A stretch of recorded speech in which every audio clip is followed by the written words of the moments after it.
Hi everyone, welcome to another episode of the Ordinary Dads podcast, or as we like to call it, Todcast. Today's episode is all about the money. Finances and managing finances is an important skill in raising a family.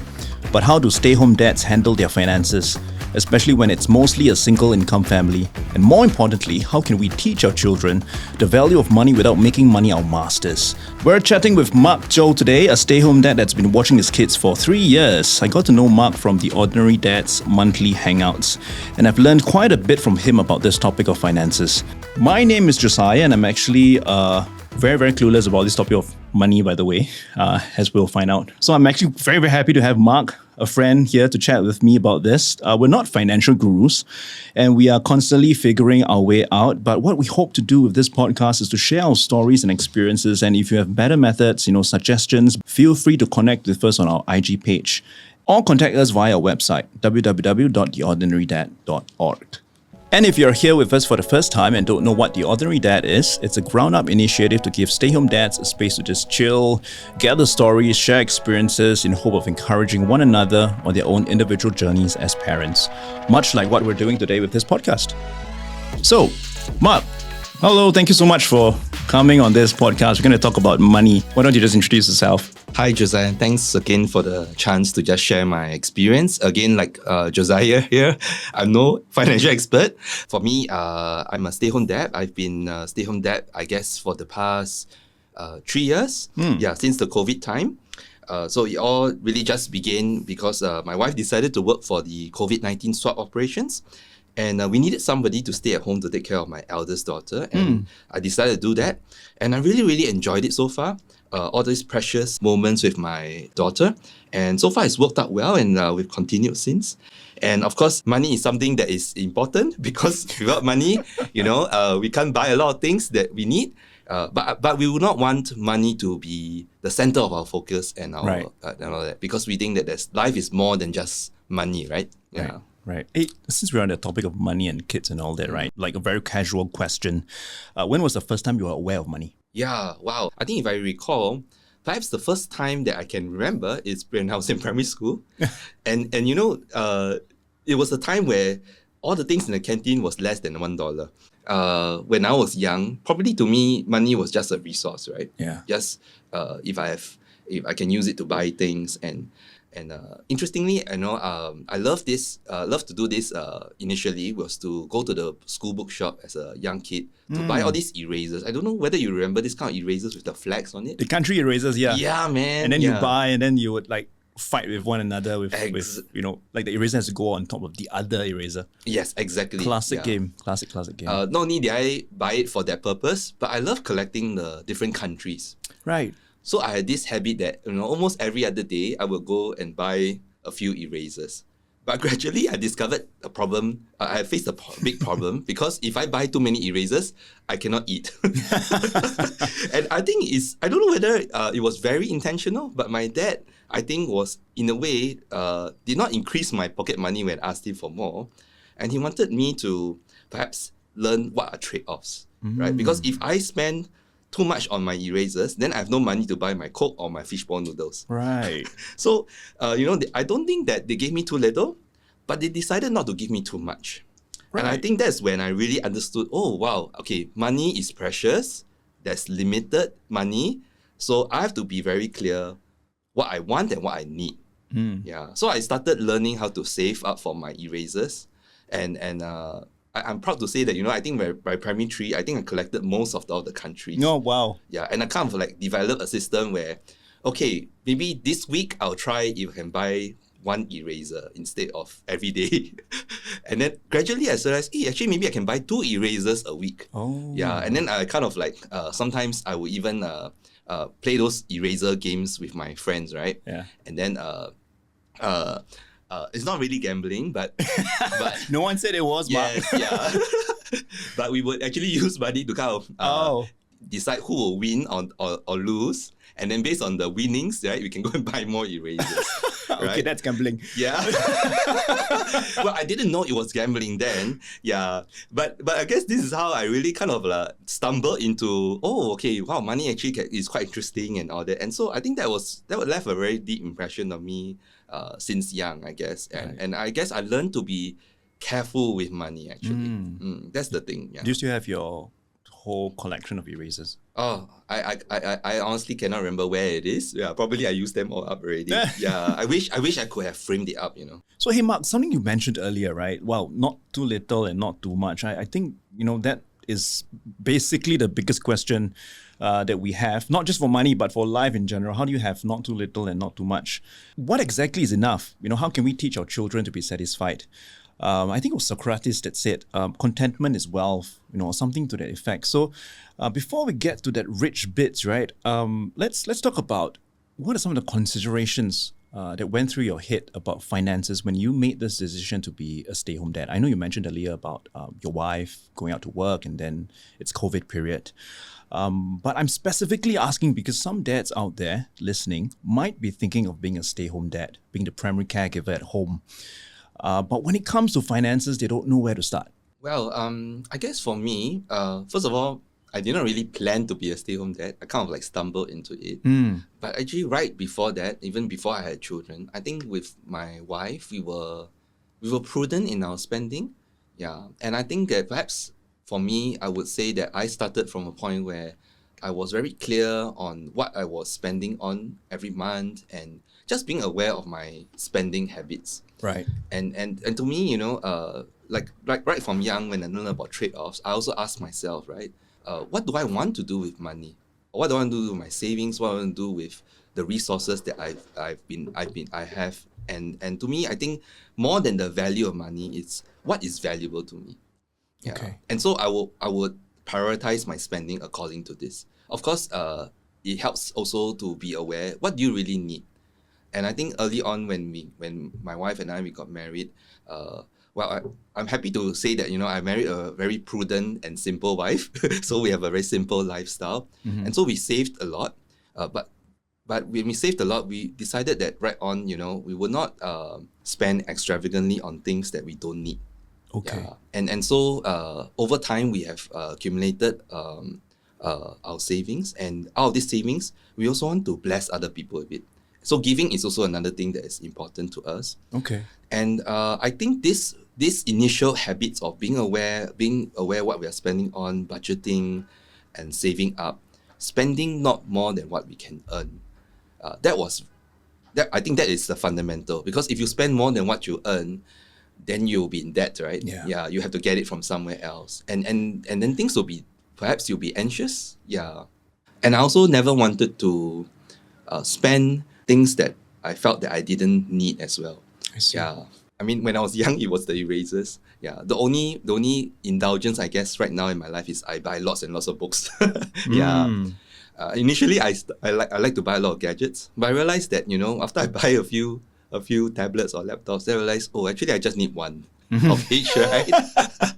and so I realized, okay, why am I spending money on all these things, right? Yeah, Right. that I don't need. Right. Yeah, and so I think those were some of the things that I learned. And when I had my child, right, that's when I also realized that, okay, I have to be even more prudent, because I really want to invest in her and in her future. So that became one of my other priorities as well. Well, to be honest, with my wife being the main breadwinner, yeah, we cannot afford too many things. We lead a very simple life. But I'm happy to say that, I've paid off my house loan. We have paid off our car loan. So I'm not in any debt, actually. Yeah. And on a cash flow basis, I'm positive based on our expenses. And when we spend on what we need first, then we spend on what we really want. I see. So it sounds like it's very important to think about prioritizing your values. Really sit down, and I'm assuming communicating with your family, your wife, about what is it we really value in this family. And you've come to realize that your family, your daughter's future is something that you want to put on top in the priority, and so you save up for it, you invest for it in that way. And it also looks like part of the investment means giving that time Yes. away from a career and your work Yes. to really spend your time Yes. with her. Yes. That's wonderful. How do you be clear about your spending habits though. I mean, it sounds like something that's very intuitive and a duh kind of thing to a lot of people. But for me, not very intuitive, by the way. Sure. Because I also spend on gadgets. And I Right. always tell myself that, you know what, my son's future is more important. But before I know it, I have like 3 other gadgets that I saw on Right. on an ad. Right. Yeah. Do you track your spending? You know, is it what are some practical ways? Maybe I can throw the question back to you also. Maybe how so far, what do you think, or what have you been spending on generally, and what are your spending habits so far? Are you aware and Okay, so recently I bought a new iPad cover.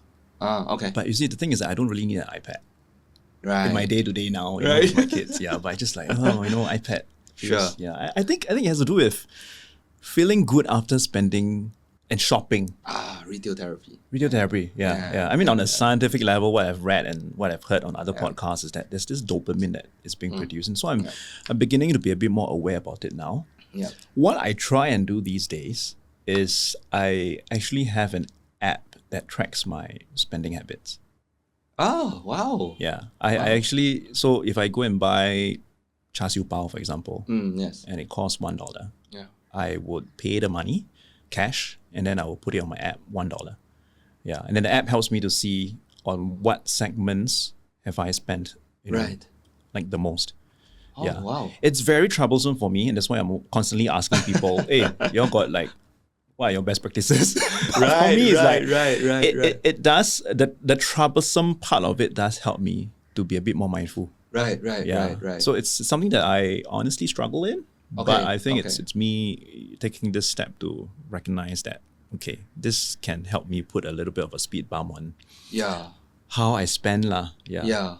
Wow. Okay. Thanks for sharing. Wow, that's really a very technological way of tracking spending. Yeah, I'm probably a bit more traditional. Yeah, and it might not work for everyone. Yeah, Definitely, Whenever I get my pocket money or whatever, right, for the month, for household expenditure, I take out whatever we need first. Okay. Yeah, so I apportion out. Okay, this is going to be for food. This is going to be for for example, my daughter's activities or like swimming classes, whatever, right? Yeah. And then I'll take a portion for myself, right? So in a sense, I pay myself first, Right. and the rest goes into savings. That's how I do it. And then let's say for the month I've paid out myself this certain amount, and then I'll have another control, which is my wallet. So every week, Monday or Tuesday, right, I will put $80 in my wallet. And then by the end of the week, I'll see how much is left. Okay. Have I exceeded $80 or have I not exceeded $80? Right. And then, so if I do 4 weeks, it's about, help me with my math here. Yeah. Yeah. 80 times 4. for 330. 320. So, yes. 320, sorry. Yes, 320. Yeah. See, that's why my maths is not good, and that's why I need help with finances. Yeah. Yeah, it's okay. Yeah, I've been trying to revise my mathematics with my daughter too. And it's interesting that my daughter can do it better than me. Yeah. Sign of age, but still good to practice. Anyway, so in a way, that becomes 320. And then I know roughly, am I able to even meet this budget of $320? Right. Right. So I kind of manage it on that basis. And then if I finish all my $80, I'll just wait till next week before I spend. Yeah. And that's in a way, that's my control, I guess. Okay, so initially I started with $40. And then gradually I realized, okay, $40 I really cannot. I can't manage. Okay. So I slowly increased to the level. There was a time I put $100 in my wallet. Okay. And then I realized I was like, actually I have a lot of excess, so I don't need $100. So that's kind of, I use it as a rubber band to find out my habits, and that's how I, in a way, test and experiment for myself. So right? cash works well for you in this way. Yes. Like hard physical. Yes. That's the problem with me lah. I feel like I tap, Apple Watch everything. Right. Yes. So easy. Yes. Press one button, I can buy something online.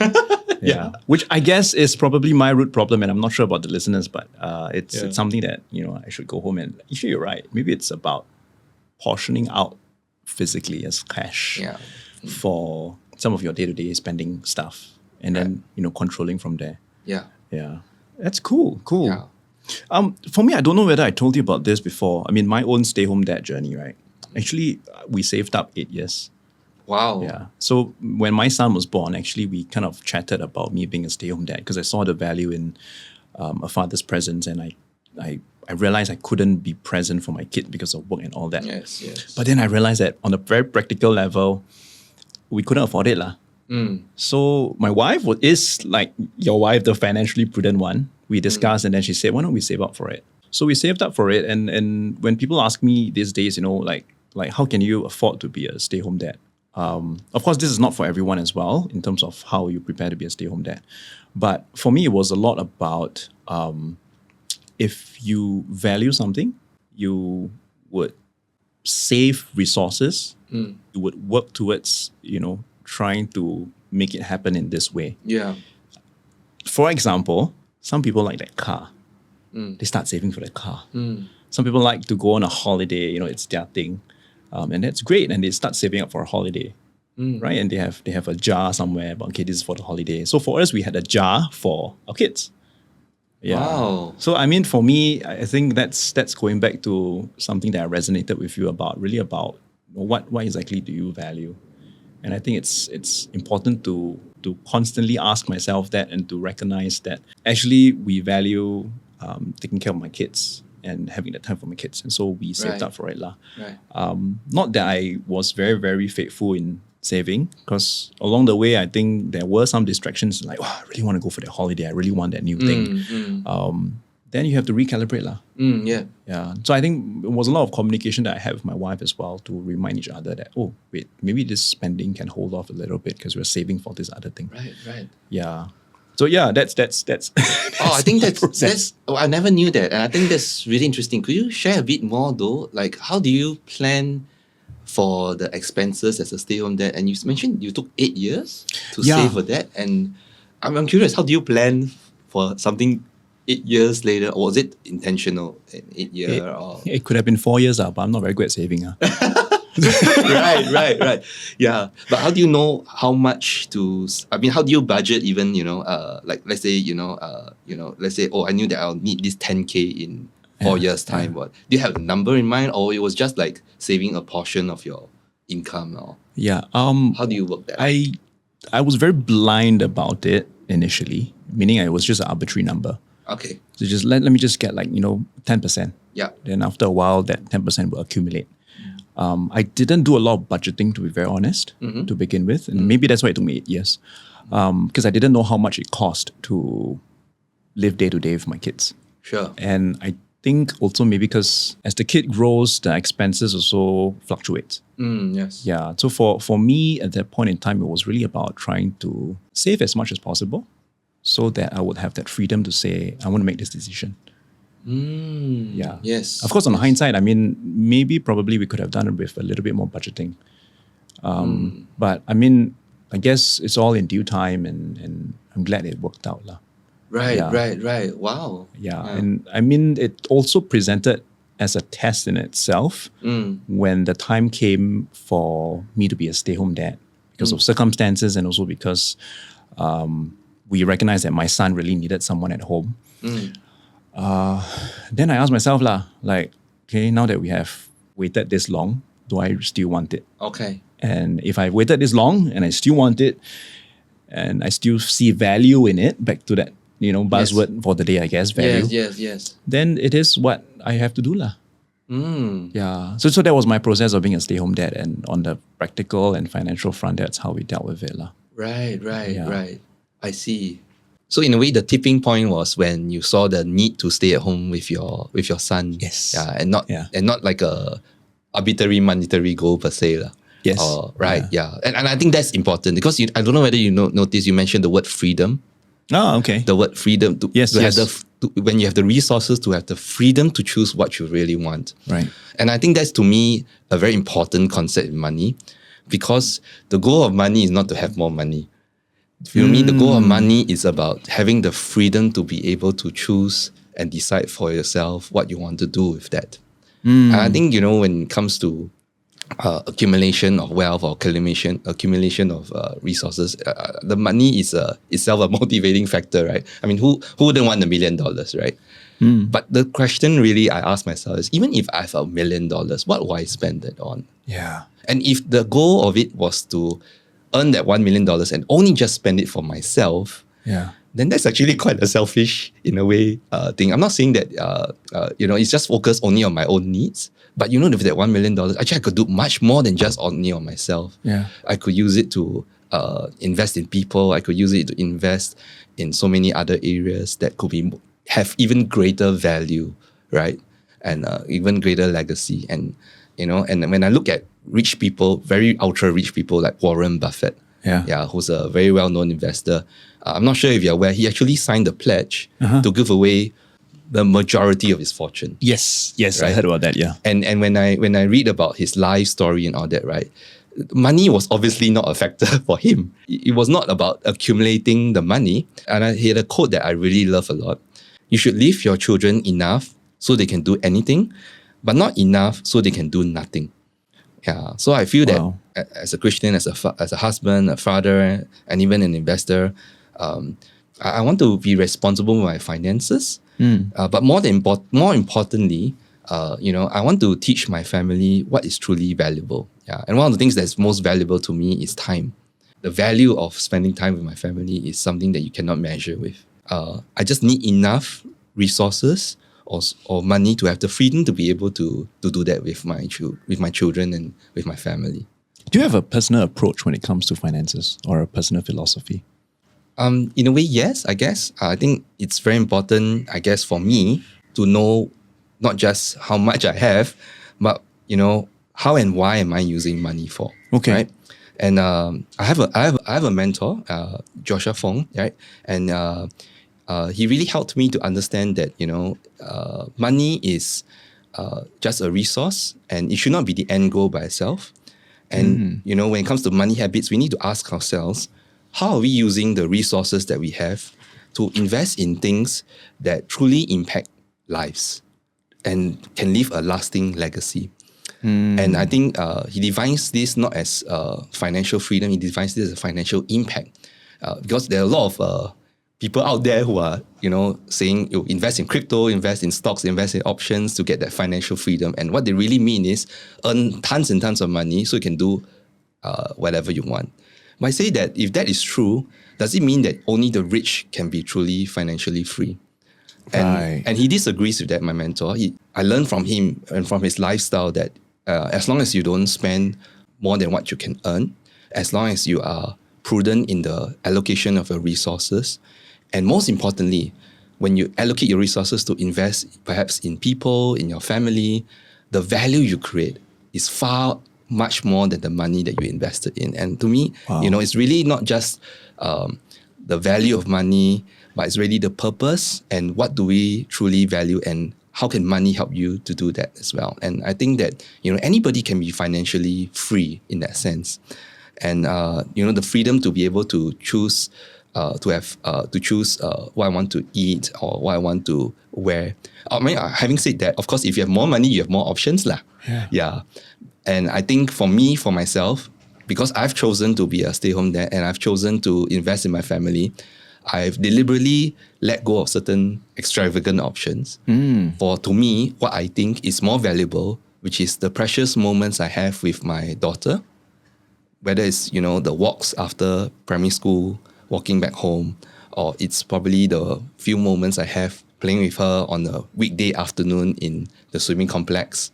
I think to me, these precious moments are much more valuable than any MNC job can ever offer me. I think that's where I really learned from my mentor when I look at his own life and how he invests in his own family, I really see a great model. Yeah. And in fact, he runs a very good website called www.goodsteward.net. That's www.good-steward.net. And, I think you can find a lot of great articles that he has written about this. As you were speaking, what came to my mind was about gratitude as well. Yeah. I think a lot of it, when it comes to financial freedom, I believe that there are a lot of very, very rich people out there, but they don't feel free. They feel like they need to constantly have more. But then again, at the same time, you might have someone who is not so rich, but very thankful about what he and she has. And I think for me, I am coming to a point of recognizing and learning and reminding myself every day that actually the time I have my family, and yes, I may not be able to afford extravagant things, but I'm thankful for what I have right now. I think contentment is so important because I remember I read an anecdote by on Rockefeller, who was at one time the richest person on the earth. And a reporter asked him a question, how much more money do you need? And his simple answer was, I just need 1 more million. Wow. And the thing was, the irony was that he's already the richest person on the earth and he still just wants more money. I've read that, the love of money, it's really something that can ruin a lot of people. Yeah. If you just chase the digit and you just chase the numbers. I would think that the analogy is just like my daughter. If let's say she has $10 and she's free to spend it in any way, I think likely she'll buy all the Kindle surprises that she wants, right? And the thing is, as a father, do I want that to happen, right? And of course, the answer is no, because she'll get toothache, and then you have all these small little toys that I have to manage, and not to mention, if she just spends all the time playing and just eating her Kindle surprise, right? And don't do her things here, revision and all these kind of things. So at the end of the day, if having so much money just really feeds all our unlimited wants and unlimited desires, then what's the purpose of it, right? Yeah. So I think we need to guard our hearts. We will never be satisfied with what we have, I think. But I think that I find that true contentment comes when you know that you have more than what you have, and to be, like what you said, thankful for what you have, right? And I think that's something that I teach my daughter, that we don't take what we have for granted, and we need to be grateful and thankful for what we do have. Yeah. Okay. Yeah, cool, awesome. But one thing that I think we have to realize is that money is not necessarily always a bad thing. It's neutral, right? What are your thoughts about that? Yeah, it's just like a knife, right? A knife can be used for cooking or can be used for other purposes that are not that are harmful. So it's your right? intentions with that object. Yes. At the end of the day, money is an object. Yeah. The value of that object is what you give it. Yeah. Which is interesting because I think a lot of people, they get controlled by money instead of them controlling that object. Yes, when your possessions possess you. Oh, wow. That is like quote of the day. Right. Yeah. And I think that's really true because we need to be careful when our possessions possess us. Yeah. Yeah. And that's the other thing. It's really when, money can be a good slave, but it's a poor master. Wow. Because if you are in control of your money and you dictate what money should do for you, then I think that that's more healthy rather than when you make money your master and you follow where the money goes. Because I think that it's just like for my daughter, I realized that if I don't step up to be a stay-home dad and teach her the values and the things that I want her to learn, then the next person who are going to teach her will be YouTube, will be TikTok, will be her friends, will be what she sees in society, right?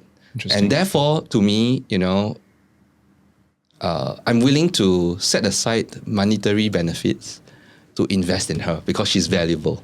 And I think money, like you mentioned, is a reflection of you. How we spend and why we spend and when we spend, I think oftentimes reflect a lot of who we truly are. And I discovered this the most when I did online shopping.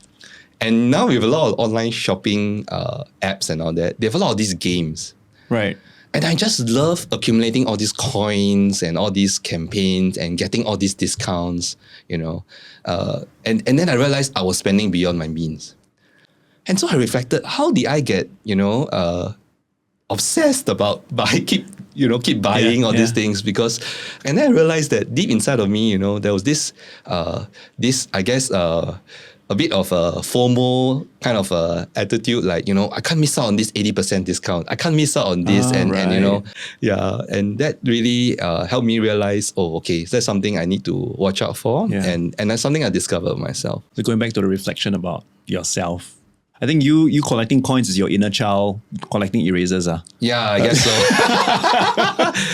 Exactly right. Yeah, exactly.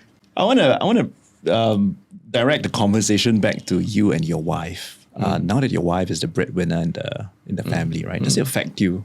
Because I think it's a topic and a question that a lot of stay-home dads face. Like, oh, your wife is the one earning money now. Does it bother you? Why not? Well, I guess initially it kind of did because, the convention is, usually the guy is the one who makes a good career and makes good money and brings the income for the family, right?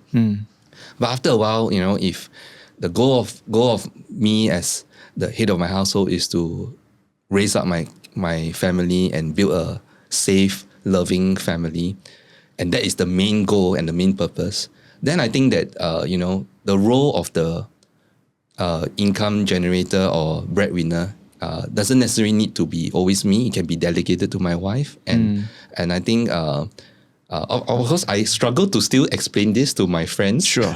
and to the people in society. Yeah. Right? But I think that to me, I'm investing in something even more valuable than that. The fact is that maybe perhaps later on, I can still go back to a job. Maybe it won't be a high-flying job with a long career path, but I believe that I can still get back a job later on. Yeah. So I think that's to me how I see things. I'm not sure about you. Yeah. How do you view that? I don't think it affects me. Yeah. But then again, I'm also very conscious that I have it a bit different because it does feel like I've saved up together with my wife. So I think deep down there's also this whole sense of like, actually I am providing for the family lah. Yeah. But I think it's a question that a lot of stay-home dads get. Like you don't feel something, man. You're the man, you're the man. Yeah. So I mean that's why I thought to ask that question lah. I think that if we talk about gender neutrality, right? I think that likewise, I feel just like moms can stay home for their family. I guess the question is why not fathers can do that as well. Right. And I think for me, even as a stay-home dad, sometimes I also struggle when I pick up. I still remember when I was picking up my eldest from the childcare, and then the majority are all ladies, right? And I found it so hard to connect to them, right? I don't want to be too close, neither do I want to not be friends, right? Yeah. You don't want to be like off-putting and like stuck up. And exactly. Yeah. And inevitably, the question they will always ask me is, hey, so what do you do? Are you working? And I don't know about you, but I always dreaded that question. Yeah. Because it's like, how do I explain? Yes. And do I say I'm not really working? But I think gradually I found the confidence to say, oh yeah, I'm a stay-home dad. Yeah. But of course, inevitably, the next question will be, oh, so what's a stay-home dad do? Yeah. And I guess that's part of the journey of being a stay-home dad. And I think we just need to get perhaps used to that. And maybe that's why I really enjoy the Ordinary Dad, where I know that I'm not alone. And I really love it, as a forum that sometimes we even offer things to give to one another. Oh yes, yes, right. Yeah. So please do join us if you can. If you are hearing this podcast, and we have a lot of offers, and happy to also give out things as well. Yeah, and we can literally share resources, right? Yes, we do. Yeah, it's interesting because dads are like texting each other about, hey, I got this extra thing, my kid outgrown it. Does anyone want it? Beyond just the things that we can get from one another, it's like you mentioned, having people who are like-minded and are able to understand some of the things that you're talking about. Yeah, like yes, just mentioning myself as a stay-home dad, it does get to me sometimes, even till this day. But it's then recognizing the reasons why you did it in the first place lah. Yeah, and then to be confident about it. And not everyone will always understand it, but I've also grown to recognize that then so be it. Yeah, the journey is my own, the journey is my family's. And as long as we are aligned on that front as a family, with me and my wife, we've communicated this, then we're okay. We are good to go. Yeah. But I mean, in fact, we had this conversation as well, and I think my wife was the one that said that, she'll never be a stay-home mom because it's just not her thing. Yeah. Really? Yeah. It's interesting. She enjoys her work. She sees value in the work that she is doing. And so that's why we are playing these different roles.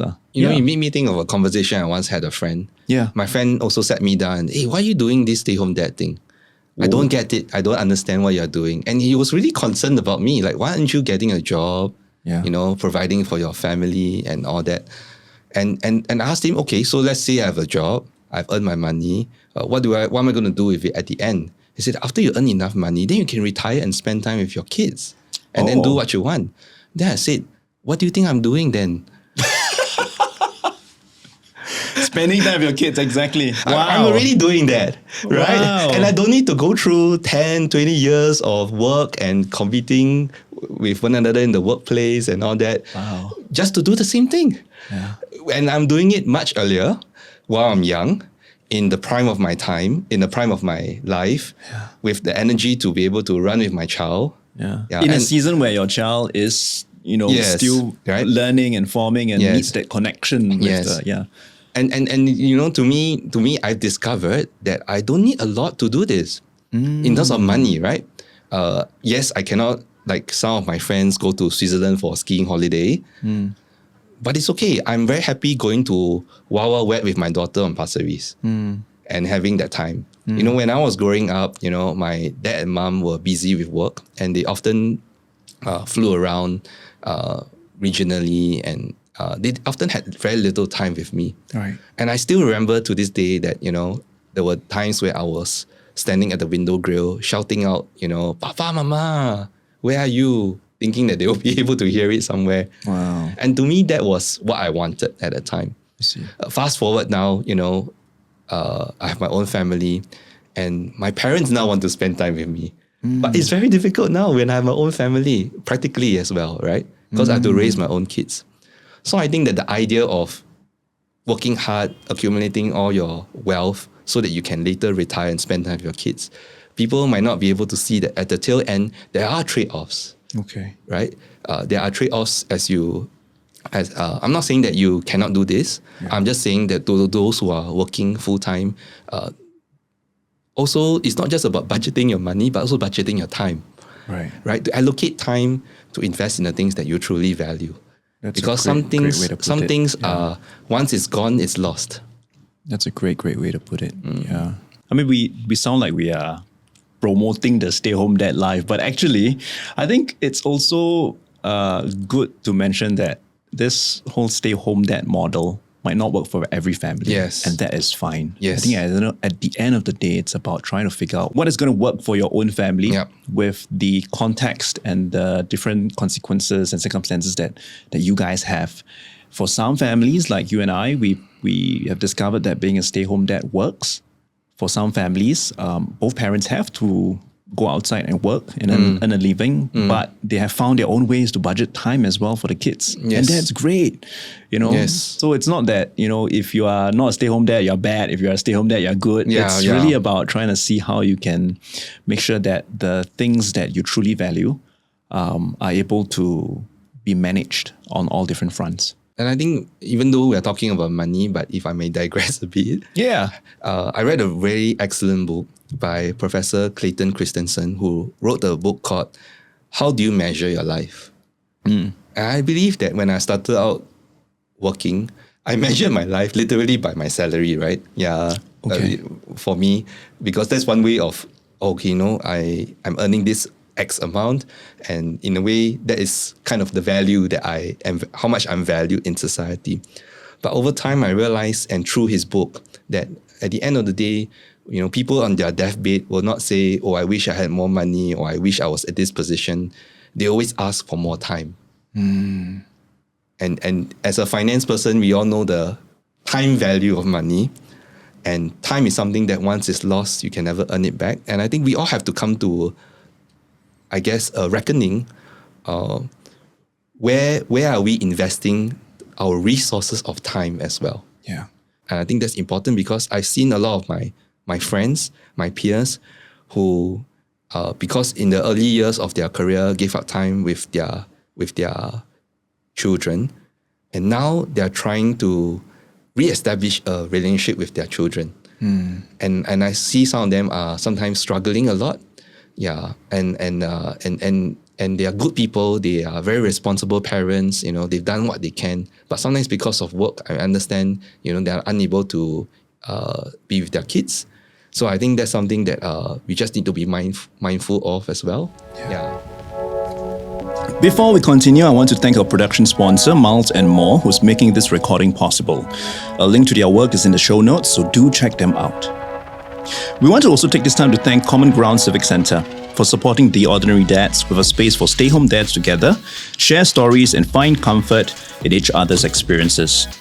At Common Ground Civic Centre, people gather to learn new skills, collaborate, and share insights with one another.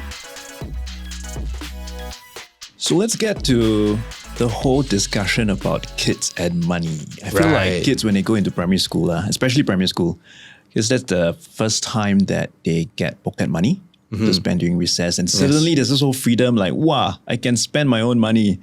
Last time we were chatting, I think there was discussion about your own daughter going into primary one. Yep. And that whole experience. That was interesting that finally, I will have to give her money and she'll have to learn to spend it. Yeah. To be very honest, my initial thoughts were like, okay, will she spend it well? Will she be cheated? I think that's the natural dad in me coming out, right? Yeah. But I think it was a fun exercise so far that, learning what she's spending on and just discovering who my daughter is. Yeah. And I discovered that actually my daughter is a very generous friend, because she loves to spend money on snacks and give snacks to her friends. Oh, that's sweet. Yeah. And I think that's something that I didn't expect to learn. Yeah. It's interesting because you mentioned earlier also like how you spend reflects who you are. And I think using the same principle, how your daughter spends or how your kids spend does reflect who they are as well. It's discovery about their personalities, it's discovery about who they are. Wow, interesting. I'm also learning now that, my son is someone that, for lack of a better way of putting it, like he tries to keep his friends using money. Yeah. Right. It's something I'm still navigating. I don't know. I mean, there will be conversations that I have to have with him. I've had several conversations with him, but he likes to give his friends money. And from what I gather, it's him trying to keep them as friends. Let me just drive the conversation back to your daughter first. Okay. Did you prepare her to learn about money, how to spend and all that, even before she was P1? What was the process like for you? I guess before that, we have talked about money before. Yeah. And it all started when, she suddenly realized that you can actually use money to buy candies. Yeah. Right? And she just keep asking me for money to buy sweets. And I was like a bit concerned about that because, money, Papa is not a money printing machine. And, what does she view this as, right? It's interesting when we went to the bank one day and she was very curious, what's this? Why is this ATM machine? How come the machine can give you money? Right. Is it every time you need money, you just need to go to the machine and it will just give you automatically? Yeah. Where's the money come from? I remember a time when I think she wanted to buy something to eat. And then I said, I really don't have enough money. Then she instantly asked, Papa, you just go to the machine and get money. Right? I said that, why if I have no money, in the machine? She said, no, the machine definitely got money. Always have money to her. Always have money, right? Yeah. And I think that really helped me spur a lot of very interesting conversations. Right. And these are precious moments where I really get to teach and share what I think of money. Yeah. And that's when I started teaching her that, first of all, Papa's money is limited. Right? It's really limited. And even if I had unlimited money, I cannot keep giving you money to buy candy. Yeah. Because, even though that's not what you want, but is that what you really need? Yeah. And, it's simple things like teaching her that actually what you really need is to eat your broccoli. Even though you don't like it.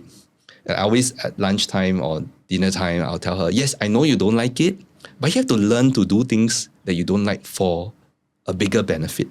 And in a way, I think to me, those are lessons where I think I'm trying to build the value of, what is it that you really need and what is it that you really want. Okay. And sometimes what you really want might not be helpful at that time, right? And I think those were things that I kind of guide her to think about, okay, so if you have $2 now, what are you going to buy with it, right? And then so she'll say, oh, I want to quickly buy a snack and eat it. Yeah. Then I showed her there was this toy machine with $2. Said, okay, you buy $2 now for this chocolate, you eat it and it's gone. Yeah. But do you know, if you spend this $2 into this machine, you can get a toy and can play it for a few days. Which do you think is more valuable to you? Okay. And interestingly, there'll be days where she wants the toy and there'll be days that she wants the chocolate. Yeah. And these are things that I kind of, in a way, experimenting with her. How does she think about money and what does she really truly want? I see. And help her discover that. I see. Yeah. So that conversation about need and want, it's interesting because if I don't remember wrongly, I didn't have that conversation myself, and I didn't have that realization until I was a little bit older.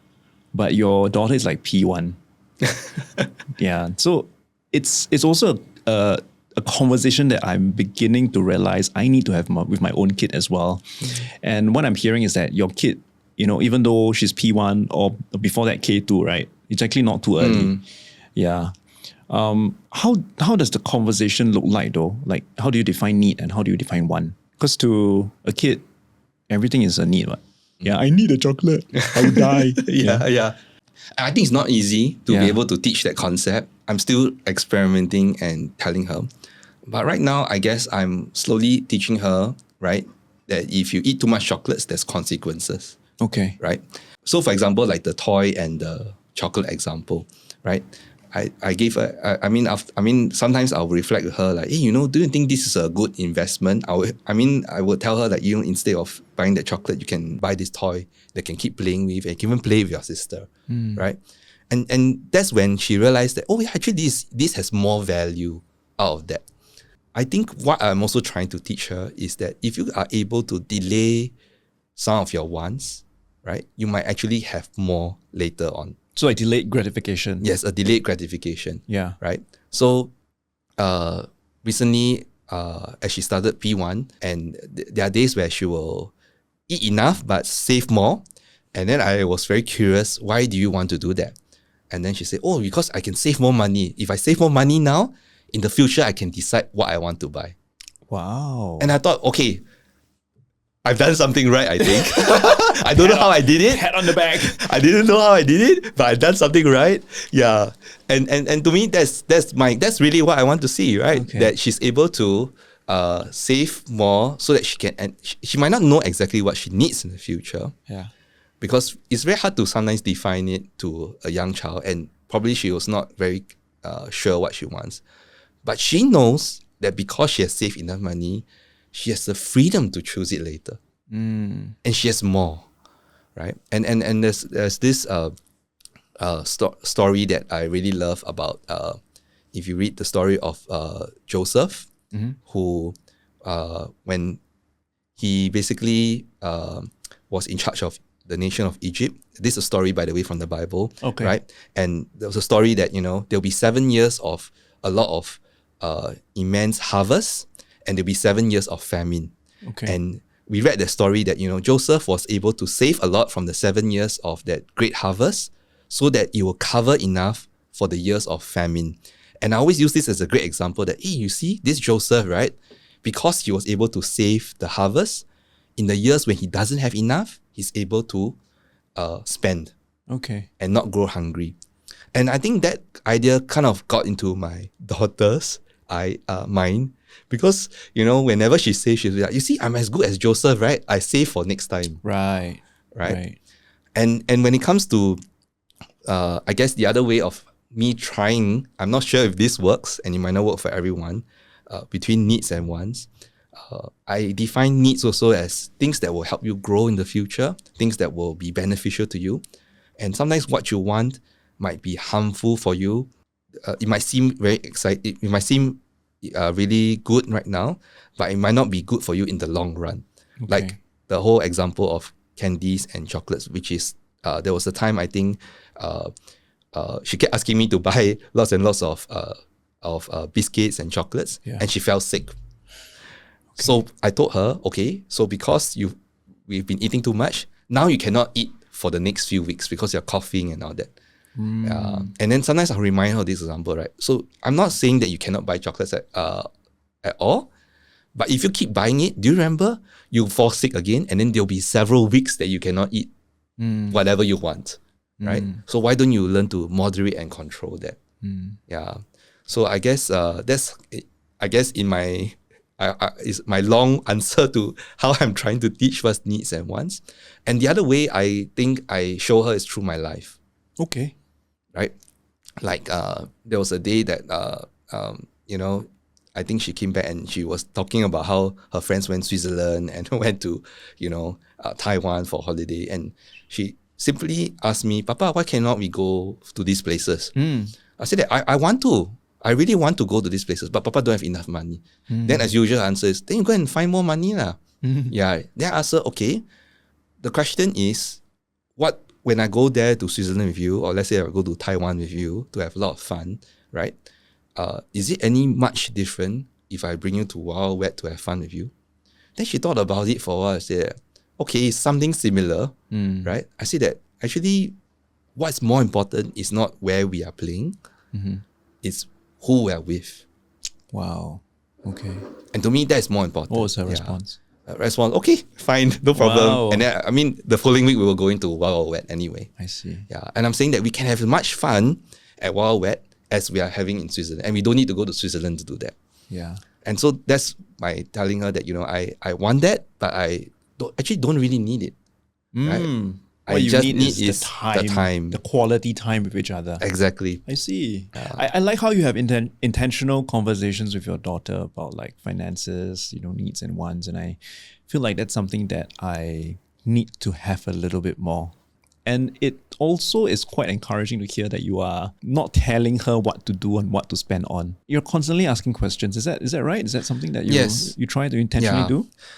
I guess to me, I'm very careful not to preach at my daughter because I don't want her to follow these things just because daddy said so. And then they don't know the heart behind why exactly. Yes. Okay. I'm treating, I guess to me, parenting to me is a lot of show and then tell. I think that what's more powerful is when they experience it for themselves. And that's a lesson that they will take with them wherever they go in the future. And that's why I think for me, my style when it comes to my daughter, I always ask her, okay, why do you think you're doing the way you're doing? To make her think, right? Why are you buying snacks instead of the macaroni? Can you tell me why? But of course, she would tell me things like, oh, because I love the snacks. The snacks I can share with my friends. It's easier. And then is where I discover, these are her considerations. And so I think helps you connect to her as well. And yes. Then, like really recognize things from her point of view, because it's a relationship at the end of the day. It's not about, you dictating and telling her all the time what to do and all that, right? It's also about her having a conversation with you, and that's how relationship blooms and grows. Yes. I see. It's possible only because, maybe not only because, but it's possible largely because you now have the time to talk to her about it in your stay home dad role. Yeah. Yes. And so, it's something also that I am recognizing in my own way as a stay-home dad. I haven't done it for 3 years like you. I've done it only for 1 year.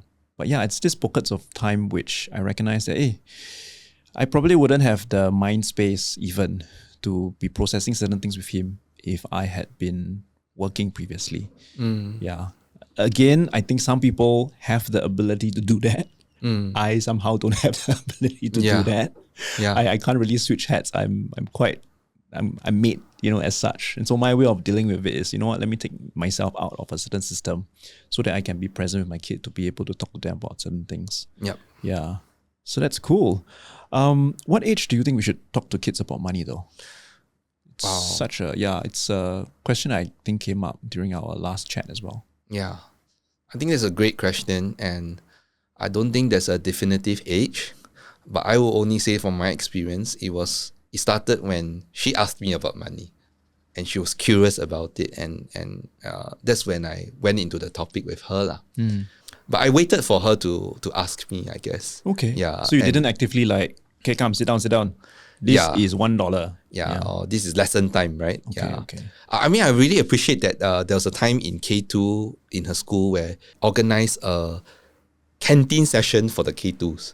To help them understand how a canteen will work like in a primary school. And we all had to give money to our kids. Yeah. And the teachers open up stalls and they had to queue up and learn to buy food. That was also, I think it was around that time that she really asked me more about money as well. I mean, of course, her first question to me is, Baba, how much money are you going to give me to primary school? Oh, and that triggered the whole conversation, right? How much money do you think you will need? Okay, let's go observe how much to the coffee shop. Yeah, and so her initial number to me was, I think I need at least $10. I'm like, how come $10? Papa, it costs the noodle $5, so I need more than that, right? I thought, okay, first of all, that's quite smart, right? It is, yeah. But at the time, she didn't know math, so like, okay, so what happens if I take $10 minus $5? Then she was like, oh, I'm not very sure. Yeah, so that's where we had the mathematics side of the equation, and I think that's another way to, I feel, you can start with your kid by doing the mathematics side of it. Like, hey, let's learn how much is $1, right? This 10 cents, this 20 cents. Okay. Yeah, and I think there's some games that you can buy, you can play with your kid. Yeah. Let's talk about practical tips. What are some of the things that you do with your kid now at primary 1? Maybe I can start. I've grown to learn, and this is actually something that my wife suggested. We can actually buy those, Monday to Sunday medicine pill boxes. You can get them very easily at the pharmacy. And each day, we would actually put the day's pocket money inside. Right. And we realized that it's very efficient for us. Yes. Because we don't have to every day give. I used to do that, and there will be days where I forget to give him money. Yeah, and then we're like, oh gosh, yeah. And then he will be starving in school. Again, I mean, not starving lah. He will have to go to the general office to report that his father forgot to give him money. And then my wife's like, why don't we just get him something, Right. Yeah. So that's kind of like him practicing his ATM, knowing that there's a limit. Yes. Yeah. Yes. So that was actually used as a conversation for me and him about ATM. You mentioned about ATM, right? Yes. Where they didn't know that there's a limit through that machine. Yes. Yeah. And also, I think as he grew slightly older, we used that medicine box thing for him to put his daily allowance in himself. So every Saturday or Sunday, we'll give him one whole bunch of coins, which is the week's worth of his pocket money, for him to differentiate to, pack Monday is this amount, Tuesday is this amount. Every day is an equal amount, but he will have to divide himself. Yes. Then it becomes like a mathematical exercise for him. Yeah, that's great. Which surprisingly, he does it very happily because it's fun, and I guess it's because it's money and he gets to spend, right? Versus getting him to sit down and let's do division on the paper and all that. Yeah. Yeah. So that's something that I've learned lah. Yeah. Anything else that you do? Yeah. First of all, I think I'm really going to copy the idea. That's really great. I have not gone to that, but I do want to go and experiment that as well. So I'm really great that you suggested that. Oh, Saturday and Sunday, by the way, because got no pocket money, right? Yes. Sometimes we leave notes. Ah. Yeah, like encouragement notes and all that. Hey, welcome to Saturday. Yeah. Hey, that's nice. Yeah. Right, a small piece of paper. Correct. And when you write something. Or like a sticker and all that, whatever that the kid likes. Ah, okay, right.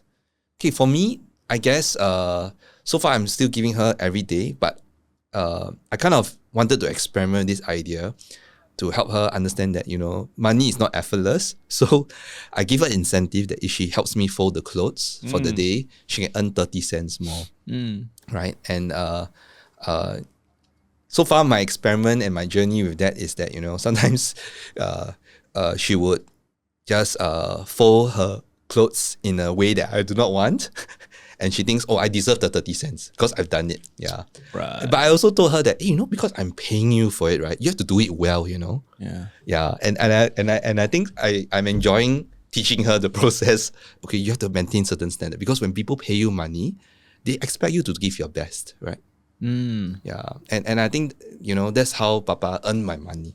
If I don't do my work well, my boss will not give me money, I see. Yeah, and I think these are things that I'm trying to teach her along the way. So I'm thinking to introduce more chores for her to earn money. But I'm also mindful for the fact, and maybe you can chip in on this, right? That I also don't want her to see make chores things as Yeah. something that It's she gets so- paid to do. Yes, exactly, right? Because there's certain chores she has to do it, even though she's not paid for it, right? Yes. And I do not want it to be a very transactional. I don't want to make our relationship becoming a transactional based relationship. Yeah. I'm very mindful of that as well. And I'm worried about that. So I'm not sure what are your thoughts about that. Yeah. I mean, personally, I wouldn't use chores as a way to help my son earn money. Sure. Because to me, you're part of the family. This is part of family's responsibility. So if you want to wash the dishes, you wash it because you want to chip into the family. Yeah, I mean, that's my heart behind it. Sure. Yeah, but I can also understand where you're coming from, where you're trying to help your kid engage, especially at that age, right? Engage in activity where there is a cause and effect, right? Where when you actually do this, you actually get a certain amount, and you teach, work. And I think at the end of the day, it boils down to the way that you process, Right. with the kid. And I think it's also different for different families, different for different kids. Sure. Different for different dads in the way that they converse and process with their children. So I think while it's not something that I would do with my kid, it might be perfectly fine for you. Yeah. And I think that's the beauty of parenting as well. And also, I mean, it brings to mind the ordinary dad conversations that we have, both on the WhatsApp group chats as well as in our monthly meetups, where we talk about, hey, actually I do this, actually I do that. I don't agree with this. Yeah, and it's fine. Yeah, it's fine. We agree to disagree, right? Exactly. Yeah. There's this thing that came up. I mean, speaking of the ordinary dads, something that came up was this 3 jars method. Yeah. You want to talk a bit about the 3 jars method? Okay, I've not implemented it, just as a disclaimer here. But I read about how, we can encourage our children to be more mindful about money by having 3 jars. One to allocate your spending, one to allocate your giving, and another to allocate your saving. And in fact, I read on some families, what they do is the savings jar, they even introduce the concept of interest. So every month, if you have, let's say, $10, I will perhaps give a percentage extra as interest to that amount in that jar. But if there's nothing there, then you won't get the interest lah. Yeah. So I thought that was a very interesting way to teach children on the time value of money. Yeah. I haven't really implemented it because I feel that perhaps for me, I feel my daughter is not at the right maturity level to have that 3 jars yet. Okay. Yeah. And but I'm keeping that in mind. To me, I'm also, again, I'm still experimenting do I pay her for chores? Do I not pay her for chores? And like you said, I think every family and every child is different. We need to adapt our parenting, not only just to our own personalities, but also to our kids' personality and what works best for our children. Most importantly, I just want her to learn to spend money wisely. Because I think that the other thing that I'm also trying to teach on an everyday basis with her is I want her to reflect about how she's spending her money. So in a way, I kind of always ask her, hey, so what have you spent on today? Right? And there are days that I still remember where she's very embarrassed. So she'll say, I forgot what I spent in recess. But then eventually I find out, okay, she spent on perhaps, things that she's not supposed to buy. Yeah. And I tell her, it's okay. It's okay to make mistakes. It's okay, because I think that the other part of me as a father is I also want to show grace to my child and make it a very safe environment to say it's okay to fail, right? I think for me as a parent, I'm willing to allow for that to happen. In fact, this is a safe space that she can fail. Yes. Versus outside when she grows up.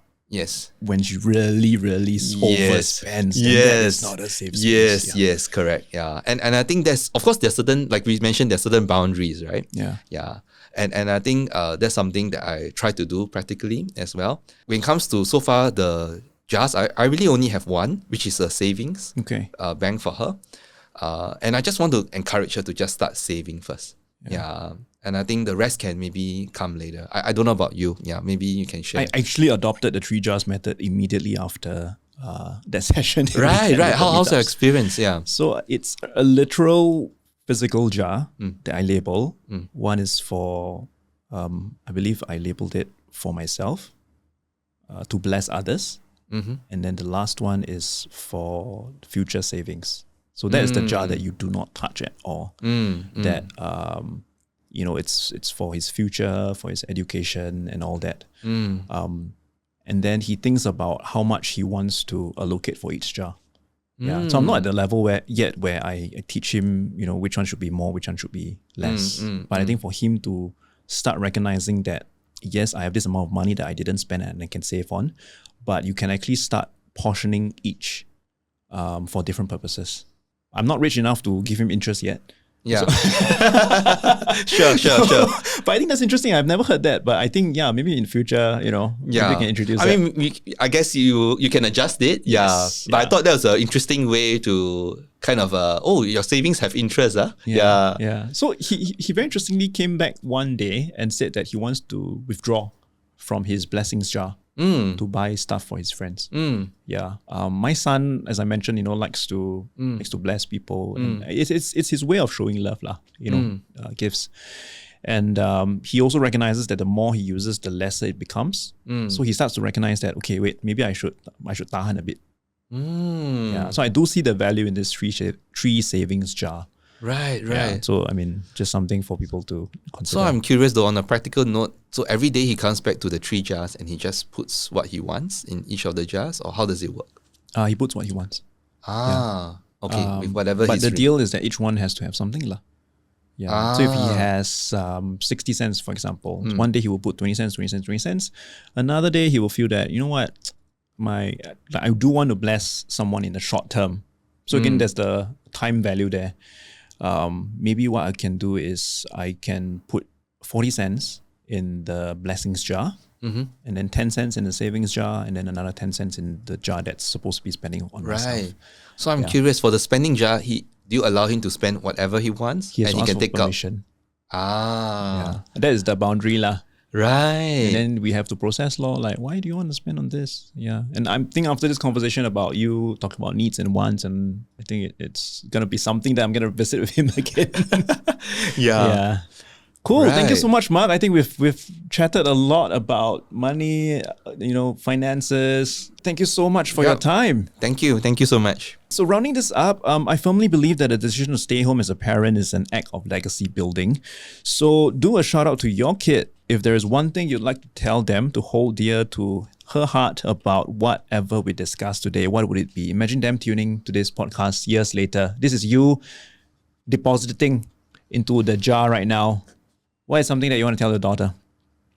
Wow, that's a great question. I think I would say that if you invest in people, you will always get a return. Wow. A lot of quotable quotes today. Awesome. Thanks.